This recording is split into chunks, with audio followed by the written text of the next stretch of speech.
طريقة تصليح الدولاب، بس بدنا نحط له فتيل. وما بنصح حدا يحط له فتيل. ليش؟ مثلا اذا كان على الطريق او مستعجل او شيء، يحط له فتيل وبعدين يرجع يلزقه لزق.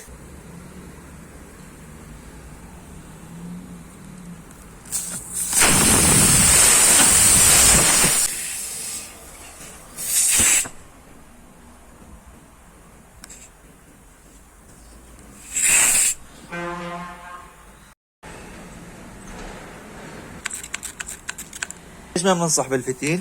لانه الدولاب صاير هون تمام فيه تيل مثل المشط. انت لما تحط الفتيل انت بتبعد التيل عن بعضه، وبهالحالة هذا بصير التيل يتقطع تمام، والدولاب بصير للكب.